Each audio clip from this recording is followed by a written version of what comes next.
Latince hoşnut etmek, memnun etmek anlamına gelen placebo kelimesinin ilk olarak 14. yüzyılda cenazelerde ağlamaları için kiralık olarak tutulan kişileri tanımlamada kullanıldığını biliyor muydunuz?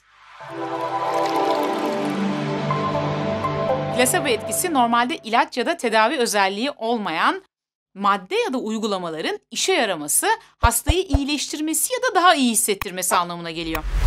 Örneğin diyelim ki herhangi bir şeker hapını aldım ve size dedim ki bu ilaç sana çok iyi gelecek, baş ağrını geçirecek. Bu ilacı size verdiğimde, daha doğrusu bu şeker hapını size verdiğimde gerçekten baş ağrınızı geçirdiğinde plasebo etkisi devreye girmiş oluyor. Tabii bu verdiğim örnek çok klasik bir örnek, şeker hapı örneği. Ancak bunun dışında iğne uygulamalarının, hatta ameliyatların dahi plasebo etkisi gösterdiği görülmüş. 1950'li yıllardan beri yapılan bilimsel çalışmalar sahte ameliyatların da plasebo etkisiyle iyileştirdiğini ya da daha iyi hissettirdiğini gösteriyor. Bununla ilgili yapılan çalışmalarda herhangi bir şikayeti olan 2 hasta grubu alınıyor ve bu hasta gruplarından bir tanesine gerçekten o şikayetle ilgili bir operasyon yapılırken, yani ameliyat yapılırken, diğer hasta grubuna ise şikayetle ilgili bölgede sadece küçük bir kesi atılıyor. Ardından herhangi bir işlem uygulanmadan bu kesi dikiliyor.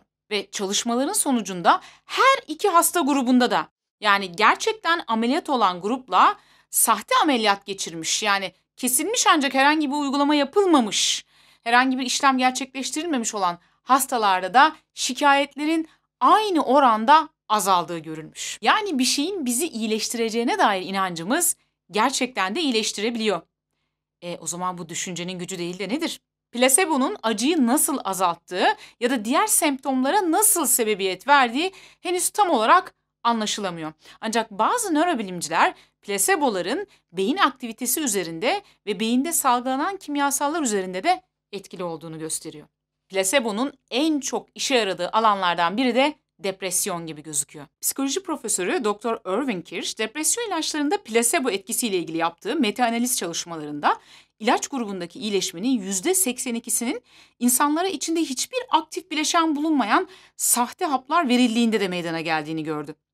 Bu çalışma tartışmalara neden olsa da FDA, yani Amerikan Gıda ve İlaç Dairesi'nin psikiyatri ürünleri bölümünün yöneticisi Thomas Levren bunu Amerikan televizyon haber programı 60 Minutes'ta kabul etti ve ilaç ve plasebo arasındaki iyileşme farkının oldukça küçük olduğu konusunda hepimiz hemfikiriz dedi.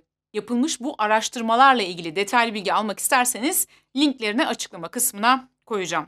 Görünen o ki çoğu antidepresan ilaçta gerçekten ilaç da alsanız ya da plasebo da alsanız iyileşmeniz aynı oranda oluyor gibi gözüküyor. Hatta araştırmacı Brown, depresyon üzerinde plasebonun bu kadar etkili olduğunu görünce 1994 yılında yaptığı bir çalışmada kronikleşmiş ya da biyolojik görünümlere sahip olanlar dışındaki depresyonların tedavisinde hastalara ilk 6 hafta plasebo ilaçların verilmesini ciddi önermiştir.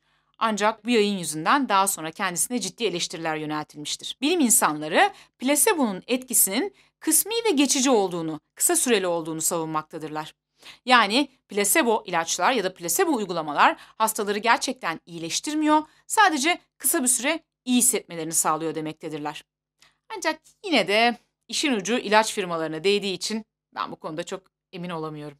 Peki eğer inançların seni iyileştirebiliyorsa hasta da edebilir mi?